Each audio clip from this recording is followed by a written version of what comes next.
Get ready for the Hustle Northwest podcast, where Oregon's dreamers, doers, and entrepreneurs share their stories. Get inspired, get motivated, and get ready to hustle. Now, here are your hosts, Brian and Carrie. All right, so today with us, we have Lucy Bellville, the voice behind Willamette Valley Wine, content creator, wine lover, and proud McMinnville native. She studied speech communication and writing at Oregon State University, then came back home to dive headfirst into the wine world. She now works at Ken Wright Cellars as their content creation specialist, capturing the vineyard stories and culture that make Willamette Valley wine so damn special. She splits her time between tasting rooms and soccer fields, coaching youth soccer by day and sniffing out the Valley's best wine by night. And she joins us today. Welcome. Me. I will say one thing. Lucy Bellville. Bellville. Okay. Yes, What'd you say, Bellevue? Bellevue. All the time. Bellville, like McMinnville. Yes, exactly. Okay. Belluring and McMinnville. Okay, got it. Belleville. Exactly. Okay. All right, I just got to rhyme stuff. You just got to rhyme stuff. Find the parallels. So what got you into wine? I mean, obviously, did you go into like your communication studies thinking, hey, I want to get into the wine industry specifically, or did you kind of find yourself into it? I kind of found myself into it. So with many things, like my parents were wine club members, so I was exposed to it when I was younger. And we would go around the valley. I was their DD once I turned 16 and had my license. So just Sort of like new level unlocked. Yeah. exactly, yeah. Well, I'm the youngest of 5 kids too, so it was already well unlocked before me.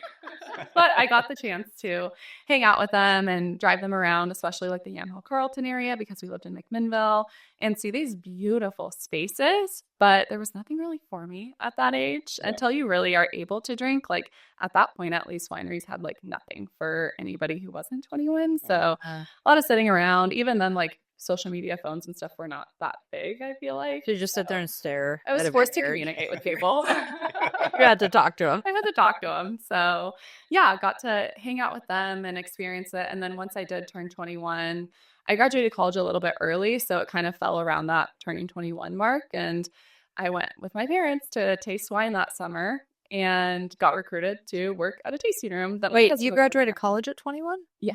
Good for you. Thank you. That's amazing. Yeah, it was a little kind of race through it, but McMinnville has like the college credit now program. So came in with a bunch of credits, which at that point I had no idea what college credits were. I was like, my mom says that I need to pay this money. Here you go. And now I'm like, why did I not do more of that? Yeah. So yeah, eventually we went tasting. My parents were club members at a spot where my cousin actually worked, and it all worked out and we got to all work together. It was kind of like a family thing. My brother worked there, my cousin worked there, my parents were club members. So it was Almost like it's in your blood. It was really fun for like a summer, and that was at Willamette Estate. So it's in Yamhill, outside of Yamhill in the Yamhill Carlton ABA. Okay. Jackson Family Wines owns it now. Explain what a club member is. Oh, People that don't good know. question. Yeah. So basically, a lot of wineries will have a tasting fee, right? So you go in, let's say you get to taste 5 wines and it's $35, or some places it's less, some places it's more. It depends. Typically, if you join a club, you're basically saying, okay, I'm agreeing to purchase 6 bottles twice a year. And because I'm agreeing to that, I get these other perks. So sometimes it's like club member parties or dinners or things like free tastings. And you're kind of agreeing like, okay, I'm going to you kind of pay in advance for the clubship in itself. But you're basically saying like, I'm going to agree to this allocation so that you know that when you're making wine, you have somebody to make it for. And people are going to like continually be customers. Some people have like, a year or 2-year memberships essentially. So if you cancel before then you'll be charged. Oh, Or you get to pick your wines, or do they randomly select them for you? That's a good question too. It depends. Depends. Yeah. If there's a winery that it's pre-selected, then I'm not picky. yeah. Yeah. I know. So yeah. And some places pre-select them. And then they're like, if you need to change anything, we'll just swap it out for you and make sure you charge the right amount. So the biggest thing is like making sure the club members charge the right amount, I think. And so as long as like you're getting what you want, that's usually the most important part. I love it when you go to a wine tasting and all of a sudden you get like 3/4 of the way through and they're like, let us introduce you to our wine club. Here's a little thing you can sign up. And like at feel like if it was at the beginning, you'd be like, oh, okay, I'll consider it. But the time they bring it out, it's like, we're going to sign up for everything. Like, Yeah. you remember. They could sign you up for some stay at some like hotel that's like, what do you call this? Timeshare. Yeah. No kidding. A wine share. A wine There you share. go. There you go. You guys are giving me ideas. I know. I think you should have started. Just run with it. Our gift to you. Yeah, there is definitely like this sweet spot of asking people oh, you're really enjoying it here. Well, why don't you join the club if you like it so much? So there's that sweet spot in the tasting that, Yeah. You've had a little bit, you're feeling good, you're really liking the wines, and then they're probably going to slip it in right there. Yeah. They brought out like the cheese board and everything like that. They're like, here's some cheese. Here's a sign up. So if a lot of people, everybody knows what a wine tour is, at least from the outside looking in. But if someone's kind of going into it brand new and like, I want to go experience like a day, right? I go to a couple of vineyards. How would you guide them through something like that? Yeah, so I would recommend, we just were talking about this earlier, but finding a tour company first is probably going to be, if you're not wanting to drive, right? So definitely drink responsibly. If you're driving, make sure that you're either pouring or spitting, which we can get into that later too. I just like the science behind all of it. But yeah, so find a tour company. There are so many in the Valley that would love to host you, whether you're local or coming in from out of town. And then they can guide you and let you know, here are the best spots for this. If you're traveling with a bigger group and you want to bring lunch, for example, they can come up with places. So they have the connections around to be able to really cater to what you want specifically. If you are wanting to fend for yourself and go out on your own, I would definitely recommend looking at a map, first of all, and looking what's near each other. So if you're going to be planning a tasting and you're going down to Salem and then you're going up to Yamhill and then you're going over to Portland, that's not a good not plan. fun at all. Yeah. You're going to It's a lot of driving. You're probably not even going to make it to all the places. Because there's a lot of, each vineyard has their own grape varieties that they use, right? And so it's not like you're going and getting the same thing at different ones. No, you can go to 3 in the same zip code and get a completely different tasting. Whether it's for example, talking about Dayton area. Dayton is a larger zip code, but you have everything from the super small boutique wineries like Siltstone. They have a very low price point. It's super approachable, more of an outdoor patio tasting. And you have that all the way up to Domaine Serene, which is a completely different experience, very elevated, very elegant. If you're not dressed up, you definitely feel out of place, more of a higher price point. So yeah, the range between even a single zip code would be a completely different, depending on what you're looking for. Interesting. So you can have this is a laid back experience. I could go to these 3 wineries and know that I can wear flip flops and jeans. Yeah, exactly. But you can, if you want something a little bit more elevated, you can kind of choose. This one's actually going to have a dinner or something involved with it, live music, that type of thing. Absolutely. And I would say overall, blanket statemented, Oregon wine industry is pretty chill. You can show up in a t-shirt and jeans and taste anywhere, or even show up and I'll go tasting in an athletic skirt and a jacket and be totally fine anywhere I go.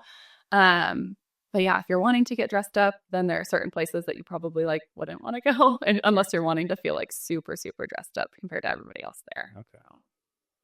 Cool. So what are your favorites right now that you kind of default to? Yeah, that's a good question. Besides your own work. Yeah.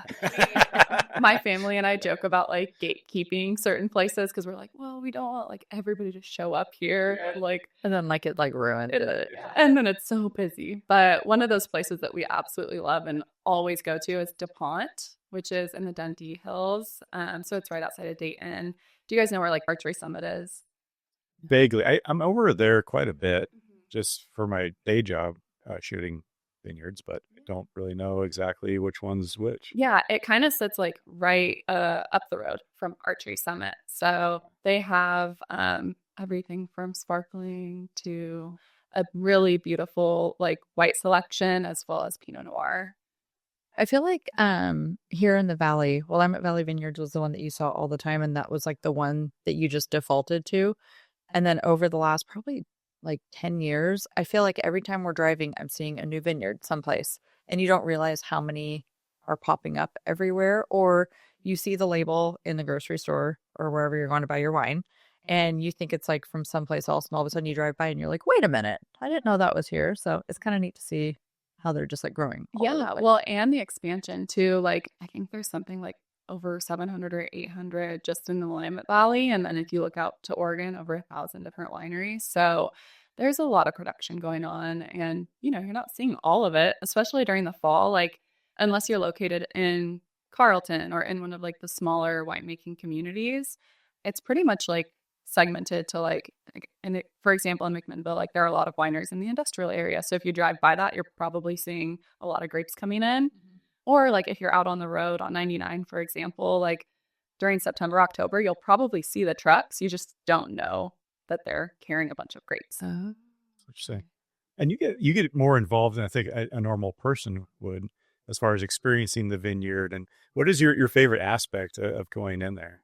That's a good question. For me, I was really on like the tasting room side for a long time. And then once I started working, or right before I started working at Ken Wright Cellars, I was able to get some more exposure in the vineyard. And that really drew me out to like loving being a part of like the outdoor adventure of wine and wine tasting and wine touring.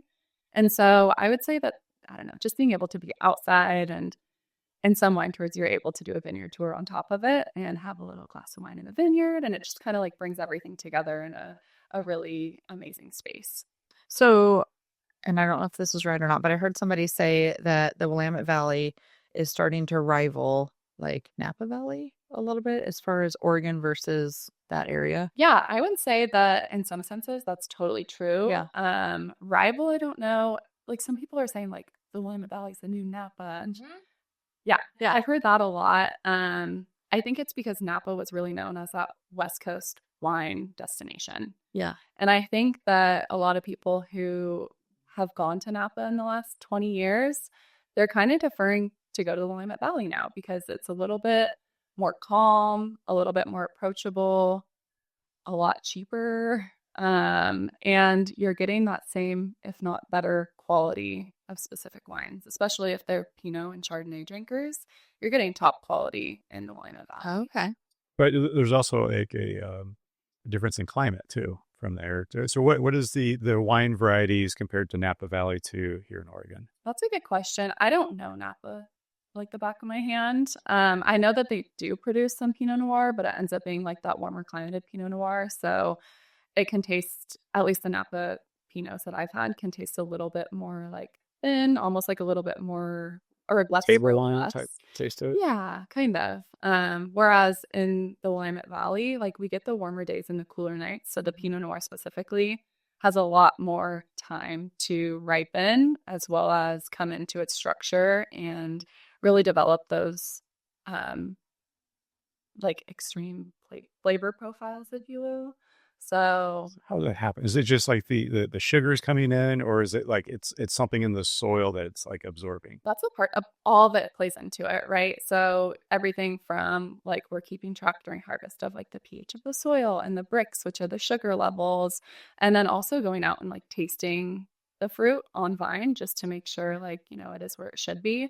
But a lot of what plays into it in the Willamette Valley is the soil structure and the material, like the geological material underneath. So that's a whole nother concept to talk about, I guess. But yeah, geology, geography, and ultimately like the people really make the Willamette Valley what it is. Interesting. So how many, I've heard that there's a lot of wineries. They have been some that have scaled back. They've actually taken out some of their the crops. So, I mean, do you see that trending as far as they need to scale back because they have overproduced? Well, it's kind of tough because right now a lot of people are scaling back because the consumption is going down from all of the reports, at least. So there was just a report that I read this morning that it's like at its lowest in since 2006 or something. Is that because of the whole like non-alc movement that we're seeing? I think that's part of it. Yeah. I think there's a lot that plays into it as well. Like a lot of the buyers and like the people who are really into wine and really adopted it as a lifelong hobby, they're getting older, and a lot of that demographic isn't able to drink anymore, or they're not wanting to drink anymore because of health reasons. So there's all of that. And then the younger generation, we're only in our mid-20s. We're drinking $85 bottles when you're in your And mid-20s. we talk about that. Like, that's why they started introducing the canned wine too. Yeah, absolutely. Yeah. So Underwood's done a great job of producing this Oregon canned wine that's it's delicious and it's also cheap and it's also approachable because it's in a can and everybody can have their own individual serving without having to all agree on one bottle to purchase at a restaurant or to purchase from the store or things like that. So I think that's a part of like the whole, I don't know, thought process. But yeah, definitely boosting. And there's also like, yield of crops change year to year as well. And 23 was a fairly large yield. So there was this like overproduction, which it looked like at least, but it was just like a really healthy crop. And then, here's all this wine then you have to sell because you had such a lot. Do you remember like when we first started getting into wine drinking in probably like our mid-20s? And the first time I saw like an individual thing of wine, we were going someplace, I can't remember where it was, and you came back and is it Copia wine or something? It was Coppola. Yeah. Francis Ford Coppola. No, was it that? Yeah. It was the little tiny ones that like you peeled the top off of it. He may have had some. Do you remember that? It looked like a little like Fun size. Yeah, it was. And I remember we're sitting there and I was really into, what was it that I was really Riesling at the time. And all of a sudden Brian's like, I was like, oh, we didn't wind up like bringing It was Riesling, then it was Gewürztraminer, and then it was like what else was Rosé. Yeah, so I'm like, I'm the foo-foo wine drinker. He's the one that'll like drink anything. She started getting, as she was transitioning out of that, she started getting some more of the drier, a little bit drier stuff. So I think like sweeter reds. Yeah, like, but there is some white wines that aren't quite as sweet. Maybe they don't. Yeah.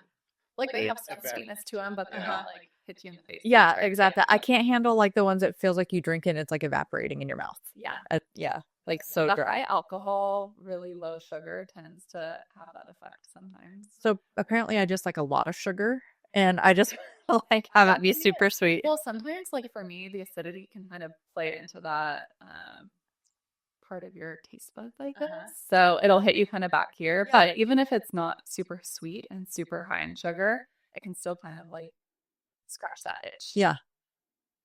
So do you get into you've gotten into experimenting with like the taste of wine.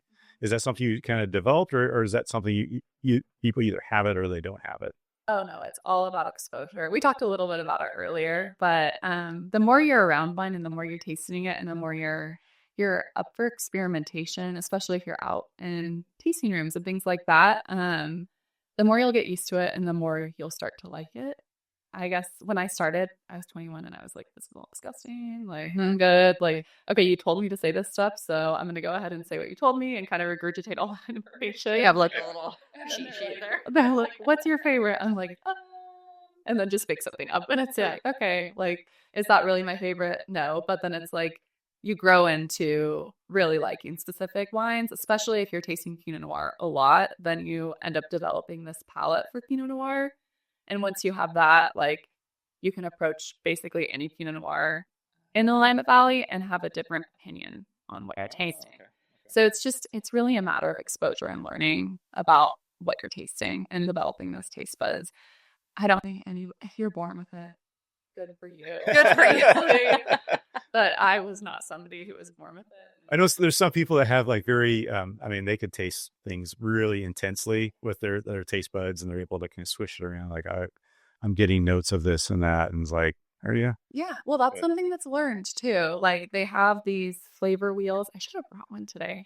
I can pull it up on my phone though. And it shows you like all the different like flavors, all the like primary flavor, all the secondary flavors, all the tertiary. And then like, it's, I don't know, so robust of this wheel that you can kind of like, okay, is it vanilla? Am I smelling cinnamon? Am I smelling leather? Anything like that. So it kind of gives you this idea and then you're able to like smell the Pinot, taste it.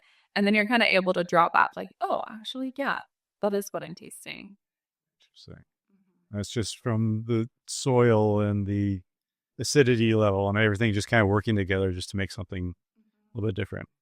Well, and yeah, the growing season has a lot to do with it as well. So like the weather can impact the flavors in the wine and whatnot. So you can get like a bottle of Pinot that was like from 2014, and that will have a different flavor profile than something you just had now. Yeah. That just came out. So if you taste, for example, a 2011 next to a 2015, it'll be you can have the same fruit from the same vines and the same winemaking process all the way through.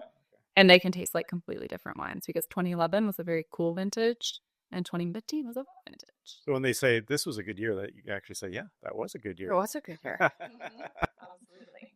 So how do you get someone who's like in your age group who wants to get into wine, or they're not quite sure? How do you get them into like tasting? Because I think that's the key thing is, if there are people out there that want to experience this, how do you bring them into it that's approachable, and you can kind of gradually introduce them to things starting out. This is something that's within your price range that tastes good, and you don't need to spend $300 on a bottle of a wine. It's hard to do, especially if you're wanting to get out to the wineries and taste. But something that I like to do with my friends that's a very low cost but high return is, let's say you invite 10 people over, 5 people, 10 people, whatever. Everybody brings a bottle of wine.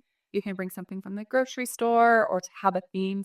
Like if you wanted to do like everybody brings a different Sauvignon Blanc, or everybody brings a different Oregon wine, and one person's bringing Sauv Blanc, one person's bringing Chardonnay, one person's bringing Pinot Gris, and then, you have your Pinot Noir, you have your other reds from the Willamette Valley.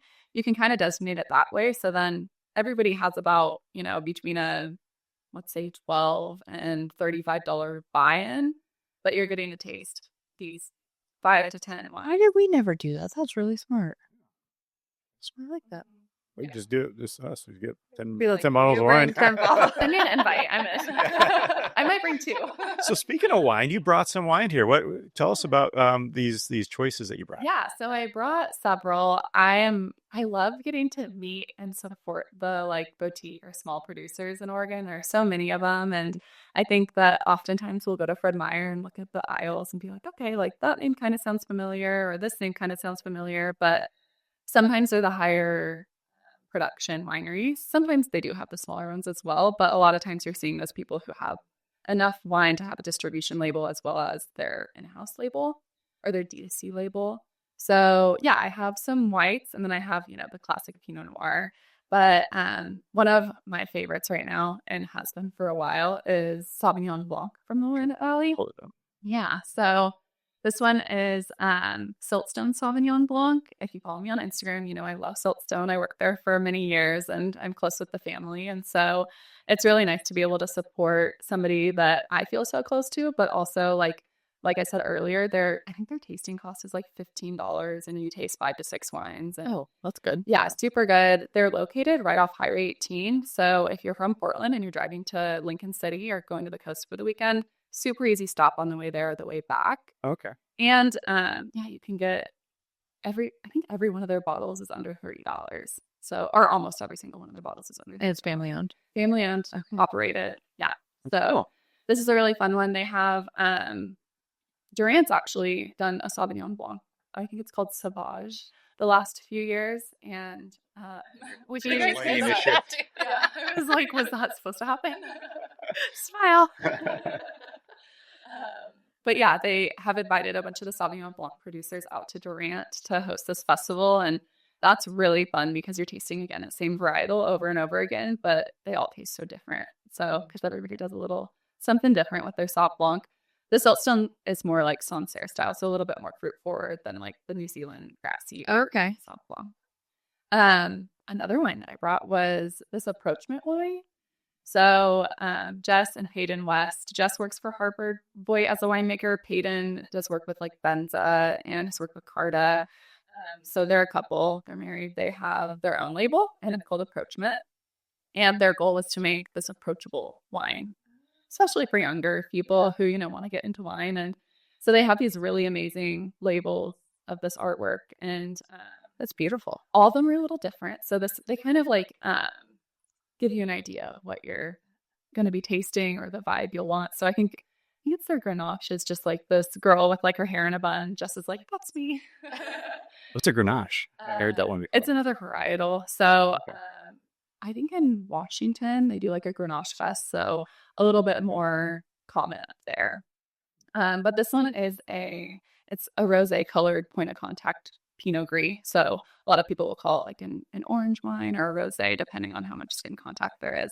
But yeah, their goal is to make something affordable and approachable and just, that porch counter vibe. You can open the bottle. I've never heard that term. It's gone before you know it. Is there a bottle named Porch Counter? I bet it would sell out. Not that I've heard of. Oh man, there's a not business too plan for yourself. There's absolutely could be soon. And then the third bottle I have over here is Satire Fire, and Paul Johnson makes these. He does all the label artwork too. They're all very fun and like white varietals that you don't typically see. This one is a Riesling, but he does all kinds of different whites, and it's fun just to look at his profile of wines because it's him, like he's producing all the wine. He does it out in Salem. Yeah. And just for one person to have so many different varietals under their belt and not really see them anywhere else, I love to see that. So yeah, Very cool. it's a fun one. And then Pinot Noir, I brought a bottle from Ken Wright Cellars. Ken Wright works with roughly 12 different single vineyards each year. This one's from Hershey Vineyard, so out in the Yanahill Carlton ADA. Yeah, the label artwork is gorgeous. David Berkman does all the label artwork for. I like the very vintage labels that they come out with. Mm-hmm. Yeah, so yeah, this one's a fun one. Pinot Noir, classic Pinot from Willamette Valley. Very cool. So when you got into wine drinking, which one did you kind of gravitate towards first? That's a good question. I feel like Pinot Noir was just like all around me. So when I was like trying a little bit of this, so trying a little bit of that, it was usually Pinot Noir or like Pinot Gris. If I was going to have like a shift glass after work where I was working, like I'd probably have a little Pinot Gris just because it's super easy to drink, very approachable for a young, uneducated palate. Uneducated palate. I remember when I first started, this is going to make all wine drinkers cringe. When I was trying to I like the idea of drinking wine, but I didn't really like the taste of it at first. So do you remember we would go out with some friends of ours and I would order a glass of wine, but then be like, can I get a little bit of Sprite on the side to pour in there? And they'd be like, what? And I'm like, I just want some like bubbles in it a little bit. Like I can't drink the flatness. They'd be like, okay, here's your wine and your Sprite. I'm like, actually pretty iconic. I did use. Is it? Yeah. So Yes. see, when I was working at Siltstone, I'd get, I don't know, several bottles of rosé. And then as like a afternoon, summer afternoon, hanging out on the porch, my mom and I are just hanging out talking. We would just mix the rosé with a little bit of like sparkling water. Yeah. And I just wanted the bubbles. I was like, this is such a good idea because you're not like feeling it after one glass. You can have several glasses, hang out, be talking for all evening. And it's a great way to also acclimate your palate to wine if you're not used to it. Just start adding a little less and less until I was like a real grown up that could have a vessel. Exactly. Well, and that's the thing is like there's so many workarounds. Well, like for spirits example, like you're not going to drink a spirit straight when you first start getting used to it. You're probably going to have something that's like half a shot of this, Sprite or whatever. Well, they add water to it to kind of open up the flavor of it too. So when you're drinking like whiskey, some people drink it with a little bit of water, tap water. Cube. Yeah. Things like So does that happen too with wine, or is it kind of just diluted? I think, in my opinion, it's just a little bit diluted. Yeah. But I don't know. Other people can share. They have other opinions. I also don't do it super often anymore, just because, especially with wine tastings and stuff like that, you're not typically asking for ice cube in your wine. We did a wine tasting for my cousin's bachelorette party, and we all of a sudden we realized all of us are there and we're going to be doing the wine tasting, and we're like, oh, we drove. And like, there's nobody that's going to drive us back. So I was like, I'll be the driver. So my sister-in-law was there. And as they would pour it for us, I'd turn around and I'd dump it in her glass really quick. And she's like, what's happening? I'm like, just drink. I'll drive your car back. And she was like, okay. So That is hard to navigate though, like if you're with a group of people and Yeah. who's going to be the driver, who wants to sit out for the wine. We didn't even think of it because I'm thinking like you go and it's going to be like this slow. It was my first time doing wine tasting. And so while we're there, I'm thinking it's going to be this long drawn out process. And it's no, you're going from like, here's this wine. And then a few minutes later, here's this one. And all of a sudden I'm like, oh, Yeah, in total, like typically it's only about one glass of wine that you're having for tasting. But I think we had more of a pour. well, that's the thing too, is like if you have a associate that's pouring heavy or And it was like 100 degrees out. And so we were all just like, oh, like in water during the day. But that's something that like if you are planning to drive, like you can taste it and then it's not weird to spit out wine. Like if you do taste it or if you have a little sip and then pour out the rest, like that's very normal. And I think that a lot of people are like, I don't want to be rude, like pouring out the wine or spitting it. But it's like, no, like that's totally normal and a part of the culture. So yeah. never feel weird for doing that at a wine tasting. So how do you when you take in a new wine, or do you like smell it, or I mean, you're obviously looking at the color, So the legs, tannins? the legs on it, maybe. Maybe, yeah. That has a lot to do with like viscosity of the wine. So, I mean, unless you're really interested in that, the legs don't have a lot of information, in my opinion. Yeah, they always say that, like, you swirl it like, if it takes longer, like, oh, it's got a lot of alcohol in it. Yes, yeah. So alcohol and viscosity kind of work together in that sense. But yeah, typically like swirl it, have a little sniff. Sometimes things can hit a lot different on the nose when they do on the palate, which is really like okay about. Which I think a lot of people don't sniff their wine normally. They drink it and then they taste it, but the sniffing it part is where you're getting a lot of those tastes that are going to come out into it. Yeah, there's a lot of information that you can gain just from sniffing it, which is great. A lot of times, like if we do team tastings and stuff like that, if somebody's not drinking or not tasting for the day, they'll just be able to sniff it and get a lot of information from that, from the nose. From the nose. Yes. And yeah, and then a lot of people do sniff it and then taste it. If you don't, it's your tasting. I say, if it works for you, that's great. If you like it, great. If you don't like it, great. Like, there's not this one size fits all for wine. And I think that a lot of people assume that because they don't like something, like they won't like the tasting experience as a whole.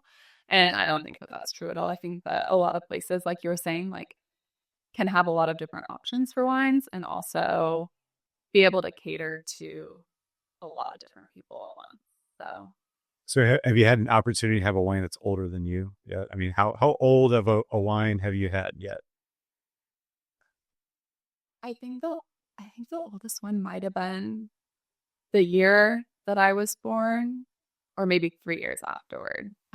It was an Arche Sonnet. They pulled something from their library, either 96 or 99, and not to age me, but yeah, and it's crazy because like as the wine ages and bottle, it just continues to develop a whole different profile over the years. So if you tasted a wine right when it was released versus 20 years later, it's going to be completely different. I watched a video about this waiter they ordered this really ancient bottle of wine. And so he had to sit there and very carefully take the cork out because the cork was falling apart. And then they've got to pour it into like a almost like a sieve to like get some of the all the sediment that's been building up, and then the cork, and then pour it back in the bottle, and then It's like this whole process. Yeah. And they had to like make sure that it was still good to drink, and then before they serve it to someone. So yeah, interesting. Watch that. Especially with natural cork too, it can disintegrate or break, or if there's any air in it that's not supposed to be there, it can ruin the wine. So it is really important to be able to taste a little bit. And how the wine was stored too. If you get the stored so that it keeps the cork wet so it doesn't. Oh, I didn't know that. So usually when you store it on the side, or they have them stored almost like vertical, or upside down. Upside down. Yeah, if it's in storage, it can be placed upside down, or like you said, you were saying, like that on its side. Did not. So any other suggestions or places? I mean, spring is almost here. Well, technically it is spring right now, right? Yeah. So yeah, everything's kind of blooming right now, right? It is.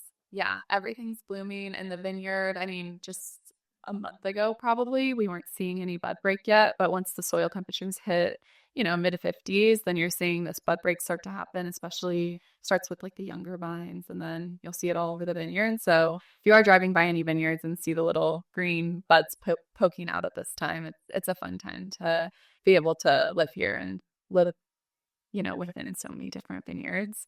Other favorites though that I have, I would say, I don't know, go-tos.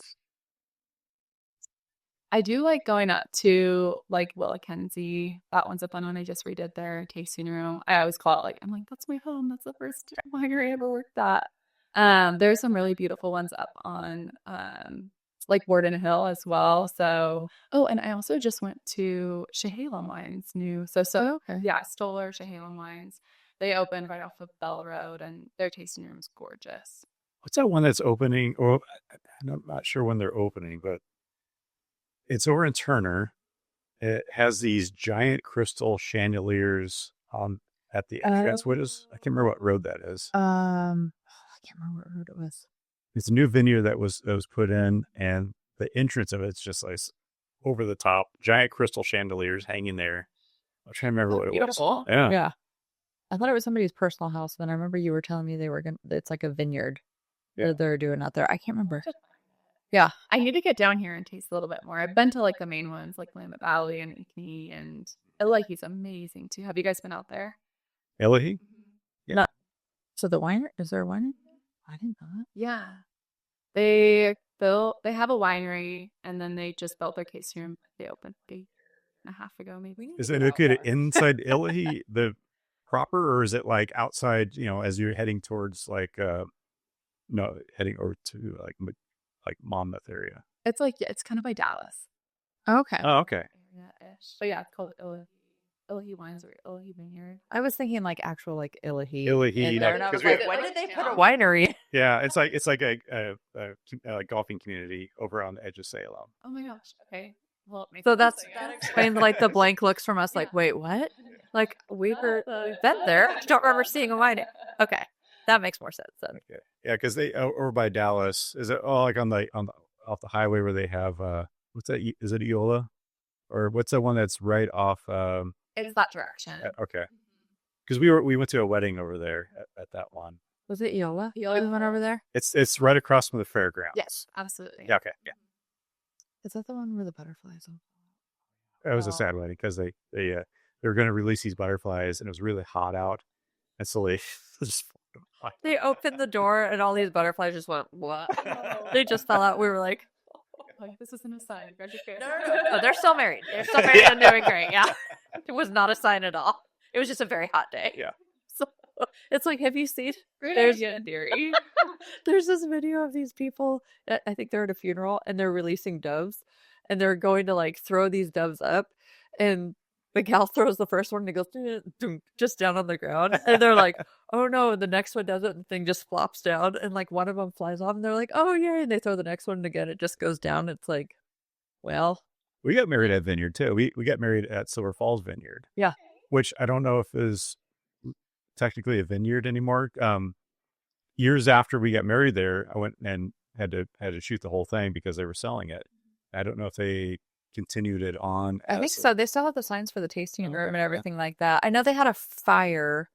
The gazebo we got married under. Yeah, I know that caught on fire. It was a few years ago. It's fine.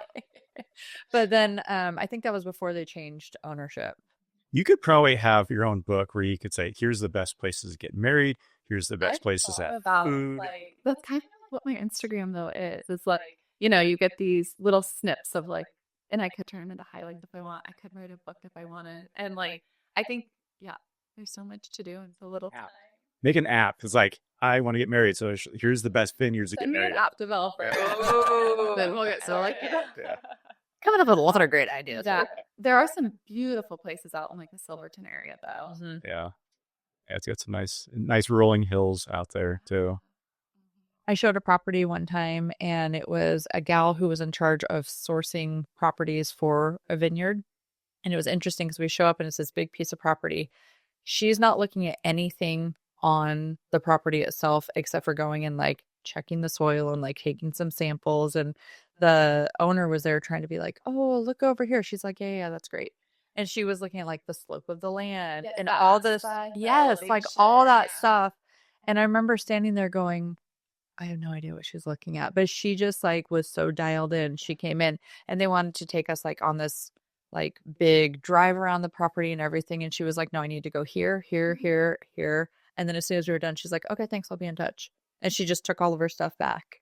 She takes a few rocks back with Yeah, her. exactly. Exactly. And then she called and she was like, hey, sorry, it looks great, but like we've actually like tested the soil. It won't grow well there and everything. I was like, So much "What?" science involved. I know. I didn't realize that. I think that was my first glimpse into like, okay, there's so much more. It's not just like, oh, we have a big piece of property. We're going to start growing some vines here. Yeah, I think that that's like a part that there's a disconnect a little bit between going to tasting rooms and experiencing this like more elegant experience, and also it's an agricultural, Yeah.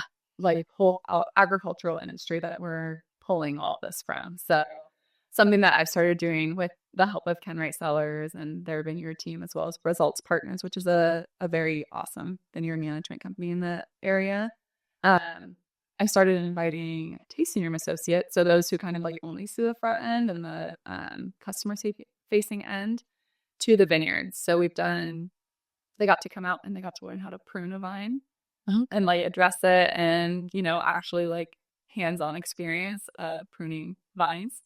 And then this last week we did bud break, so they got to come out and learn from the vineyard managers about bud break and all the different things that are happening right now in the vineyard. And then we'll do 3 or 4, maybe 4 or 5 more sessions throughout the year as growing season progresses. So you're really following the vines this vintage from pruning when they're dormant all the way through harvest when it's time to pull the fruit off the vines. And it's giving them an experience out in the vineyard to learn really about what's going on in real time and be able to, educate their consumers on what's happening in the vineyard instead of just talking about the finished wine itself. I think that's a good way to approach it. I feel like doing the grape stomp. So I've only been to like one activity, and it was at Willamette Valley Vineyards where they have like the grape stomp competition. But other than that, like not really something that you see. Starting to interest me, like trust my feet. I don't know why that's it's not how they do it, right? It's more like a there's like this, at least at the larger areas, or even some of the smaller ones have a smaller press, but a lot of people now they're producing a larger amount of wine have this huge like bladder press it's called. So a lot of people will have a brand like Euro Press, and they load all their fruit into it, and then it just basically like presses all the fruit juice out, and then you have to like dig out all the seeds. I'd rather that than like, can I see your feet? By the way, I'm drinking this wine. I want to see your feet. I have never understood that. That's all like also doing no one. I mean, yeah, but Daisy, you worked with it. You had exactly. It just, I don't know why I've never been able to wrap my brain around that. Like, I don't want feet wine. Have you guys been to an event where they do that? No. Oh my gosh, just for the experience, you should go to Willamette Valleys in the fall and see. People take it so seriously. Really? There are these like return champions, and they like have everybody set up in this like half barrel essentially with like this tube coming out of it, and then these like gallon jugs. And the team's of 2. One person is in charge of stomping the grapes, and the other person is using their hands to get like as much of the juice into the container. Sounds so messy. It is so messy. People take it so seriously, and then like the dark red, right? That's what they're probably like the Pinot Noir type. Yes, wine. yeah. Okay. I think they're doing when I was there, it was mostly Pinot Noir, I think, that they were crushing. But yeah, if you press it and you don't have any skin contact on it, like it's just white grape juice. So it's gonna stain your feet for like days. That's what I was thinking. Just like, I don't know. So the like Pinot Noir and like all the red wine get is their color from the skin contact. Oh, okay. So unless it's like on the skins for a while, you wouldn't have any color to it really. We know nothing about it. The more you know, the more you don't know. Honestly, The more there's you know, the so more you much to learn about wine. I see. Well, thanks for coming out and explaining a little bit about wine and Oregon wine and how do you get into all these tasting rooms. And it's going to be interesting. I think we should go on a wine tasting. I think we should. Yeah. Maybe we'll rent one of those helicopters that take She you should be around. our guide. Sleep out, And she should take us around. that would be the quickest way to get from vineyard to vineyard, is because they have one of those helicopters. They'll take you to landing spots at certain ones. That'd be amazing. So how do we support you? Follow me on Instagram. My handle is Willamette Valley Wine. Not associated with Willamette Valley Vineyards, which a lot of people think. But yeah, just Willamette Valley Wine. And then I guess that's the best way to support the guys. They send me an DM if you have any questions or recommendations. But yeah, just trying to go be there at the full aspect point. Oh man, awesome! Thanks for coming in, Lucy. Hey.